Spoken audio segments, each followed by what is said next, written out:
একজন টপার এবং একজন অ্যাভারেজ ছাত্রের মধ্যে মূল পার্থক্য হচ্ছে মনোসংযোগ।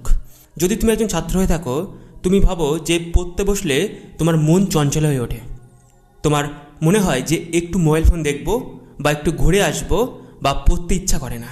তাহলে কি করবে? এমন কি কিছু টেকনিক আছে বা পদ্ধতি আছে যে এই সমস্যাটাকে সমাধান করবে?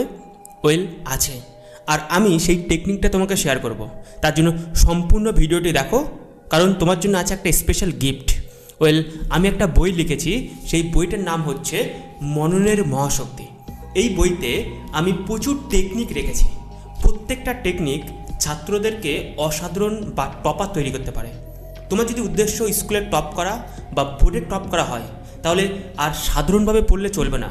তোমাকে এমন কিছু জিনিস তৈরি করতে হবে, সাইকোলজি শিখতে হবে, টেকনিক জানতে হবে যে পড়াটা তোমাকে অসাধারণ করতে পারে।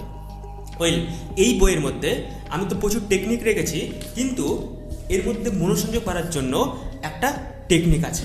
এখানে যে ছবিটা তোমরা দেখতে পাচ্ছ, এই ছবিটাকে দেখতে হবে এবং কিভাবে দেখতে হবে তার নিচে আমি লিখেছি।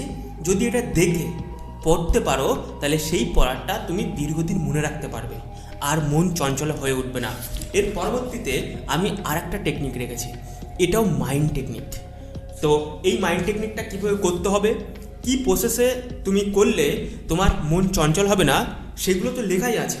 ওই যদি মনে হয় যে এই টেকনিকটা করবে এবং তুমি টপার হয়ে উঠবে, তাহলে এই বইটা তুমি পারচেস করতে পারো। আমি খুব অল্প টাকা রেখেছি, অ্যামাজন এই বইটা পাওয়া যাচ্ছে, খুব লিমিটেড স্টক আছে এবং এরকমভাবে অনেক টেকনিক আমি দিয়েছি।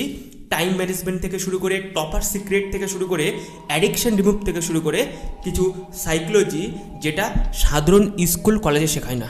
ওয়েল, দেখা হচ্ছে নতুন একটা ভিডিওতে, বাট এই বইটাকে পারচেস করো, কারণ এটা তোমার জন্য। Thank you so much, have a great day.